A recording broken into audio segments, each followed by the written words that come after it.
Welcome dear रॉकर्ड्स। आज हम देखेंगे 2017 में रिलीज हुई military science fiction short film जिसका नाम है राका। मूवी की शुरुआत साल 2020 के टेक्सास में होती है, जहां पर एक सर्वाइवर इस कहानी को नरेट करती है। वो बताती है कि अब पृथ्वी पर इंसान कीड़े मकोड़ों की तरह रहते हैं। क्लम्स नाम के खतरनाक एलियंस पृथ्वी से ह्यूमंस को मिटाकर हमारे इतिहास और संस्कृति को चुराना चाहते हैं।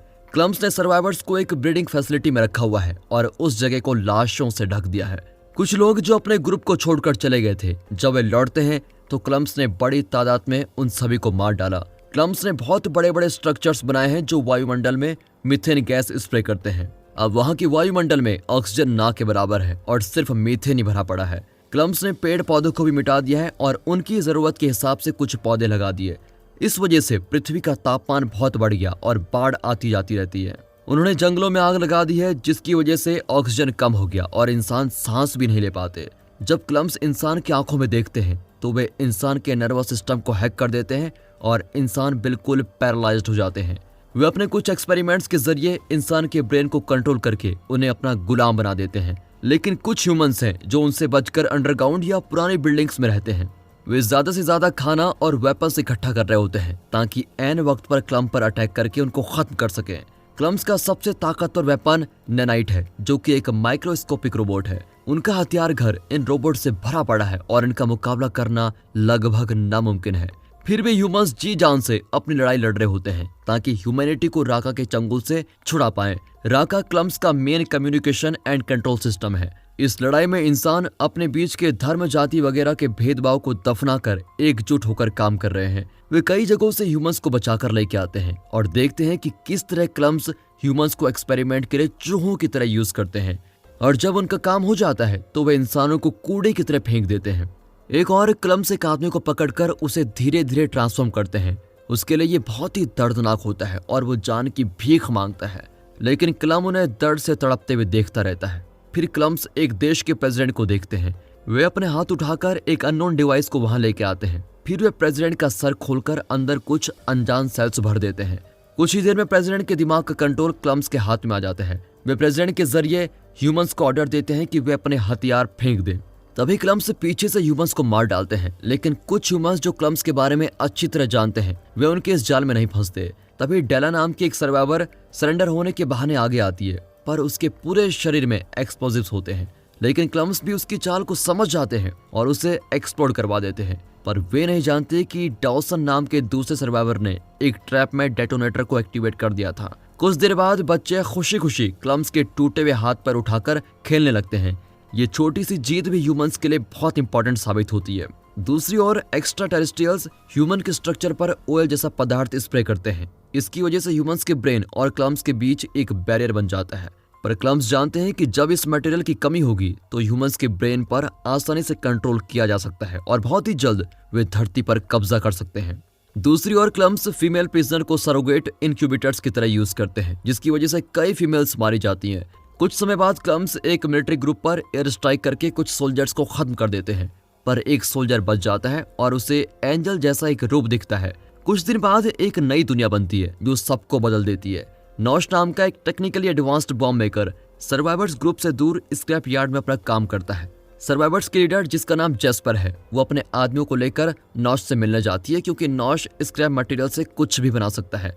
यहाँ तक कि वेस्ट मटेरियल से बॉम्ब और ब्रेन के लिए लॉक भी बना सकता है। वे नॉश से वेपन्स खरीदने आए होते हैं। जेस्पर का एक आदमी ब्रेन लॉक के बारे में पूछता है, लेकिन नॉश कहता है कि मैं तुम्हें ब्रेन लॉक नहीं बेचूंगा। इस पर जेस्पर समझाती है कि तुम्हें ह्यूमंस की मदद करनी चाहिए। हर चीज की कीमत होती है, तुम्हें जो चाहिए मैं देने को तैयार हूँ। पर नॉश कहता है कि मैं क्लम्स के खिलाफ कुछ नहीं करूंगा, क्योंकि उनके आने के बाद मुझे लॉ एंड ऑर्डर से डरना नहीं पड़ता और मैं जो चाहूँ जला सकता हूँ। जब जेस्पर आग के बारे में पूछती है तो वो कहता है कि मैं आखिर में जलकर राख बन जाऊंगा। जेस्पर के आदमी चिढ़ जाते हैं कि ये मौत को इतने खुशी से एक्सेप्ट कर सकता है। दरअसल नॉश ने कई आईईडीज भी बनाई होती है, जिन्हें टेस्ट करने के लिए उसने घायल और कमजोर लोगों की बलि चढ़ाई थी। पर उन्हें नॉश की शर्त माननी पड़ती है कि वे आईईडीज और ब्रेन बैरियर्स की सुरक्षा करेंगे। दूसरी ओर आमिर नाम का एक प्रिजनर क्लम्प से बचकर सेक्टर 7 के सर्वाइवर के हाथ लग जाता है। जेस्पर आकर उसकी हिम्मत बढ़ाती है कि तुम्हें कुछ नहीं होगा, हम तुम्हें प्रोटेक्ट करेंगे। अगर तुम क्लम्स के बारे में कोई भी इंफॉर्मेशन हमें दे सकते हो तो प्लीज हमें दे दो, बहुत मदद मिलेगी। लेकिन ग्रुप का एक आदमी जैस्पर से कहता है कि इस आदमी को खत्म कर दो क्योंकि इसके सर में न जाने क्लम्स ने क्या क्या इम्प्लांट किया होगा। लेकिन जैस्पर उसकी बात नहीं मानती और आमिर को आजाद कर देती है और सारा नाम की एक औरत को उसकी देखभाल करने को कहती है। सारा उसे खाना और पानी देती है और पूछती है कि क्लम्स ने तुम पर जो एक्सपेरिमेंट्स किए हैं उनके बारे में बताकर तुम हमारी मदद कर सकते हो। दूसरी ओर जैस्पर अपनी टीम के साथ उन लाशों को देखती है जिनके शरीर में क्लम्स ने तरह तरह की चीजें स्टफ की होती हैं।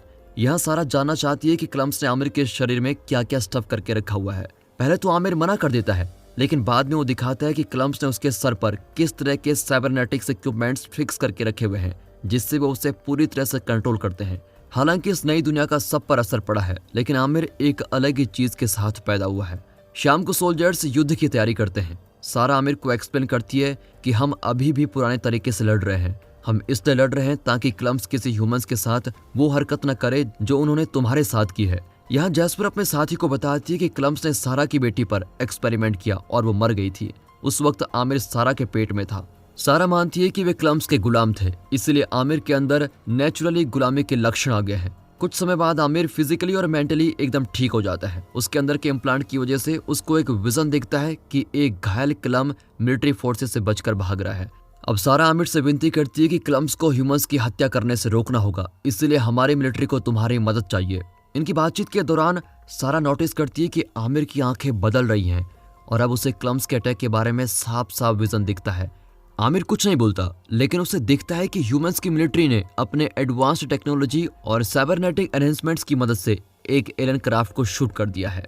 इसीलिए क्लम एयरक्राफ्ट का पायलट अब मिलिट्री से बचकर भाग रहा है। सारा आमिर से पूछती है कि मुझे साफ साफ बताओ, क्या हमें क्लम्स को खत्म करने लायक नॉलेज मिलेगी या नहीं? हमें किसी तरह क्लम्स में डर पैदा करना होगा। आमिर जवाब नहीं दे पाता, लेकिन उसका विजन एकदम क्लियर होता है कि क्लम्स टेलीपैथी के जरिए एक मिलिट्री सोल्जर को मार डालेंगे। वो देखता है कि एक सोल्जर अपने ब्रेन बैरियर से डिस्कनेक्ट हो चुका है और अब क्लम्स उसके ब्रेन को कंट्रोल करने लगते हैं। इस वजह से सोल्जर उठ जाता है और अपने वेपन्स निकालकर अपने ही साथियों को शूट करने लगता है। उससे बचने के लिए उसके साथी उसे शूट कर देते हैं। अब सारा आमिर को समझाती है कि अब तुम्हारे अंदर क्लम्स की पावर आ गई है और तुम्हें ह्यूमैनिटी को बचाने के लिए उन पावर्स का प्रयोग करना होगा। अब विजन वाले पिछले सीन को दिखाते हैं जहां मिलिट्री क्लम को घेर लेती है और जैस्पर ऑर्डर देती है कि क्लम का सर काट दो। घमासान युद्ध के बाद दोनों तरफ भारी विनाश होता है। ह्यूमंस की मिलिट्री ग्रुप राका के मेन कंट्रोल सिस्टम को हैक कर लेती है और वहां पर एक डिवाइस प्लांट करते हैं जिससे राका का कम्युनिकेशन और कंट्रोल सिस्टम एकदम से ठप हो जाता है। लेकिन इस ऑपरेशन में मिलिट्री के कई सोल्जर्स मारे जाते हैं। अंत में सारा आमिर को बताती है कि तुम्हें अपनी क्षमताओं का इस्तेमाल करना चाहिए, सिर्फ तुम ही ह्यूमैनिटी की आखिरी उम्मीद हो। और दोस्तों, इसी के साथ ये शॉर्ट फिल्म यहाँ पर खत्म होती है। अगर ये मूवी आपको पसंद आई हो तो इस वीडियो को अपनी फैमिली एंड फ्रेंड सर्कल में जरूर शेयर कीजिए। साथ ही इस वीडियो को एक लाइक और चैनल को सब्सक्राइब करना बिल्कुल न भूलेगा। बाकी मिलते हैं ऐसी मजेदार मूवीज के साथ, तब तक के लिए गुड बाय, अपना ख्याल रखिएगा and finally thanks for watching.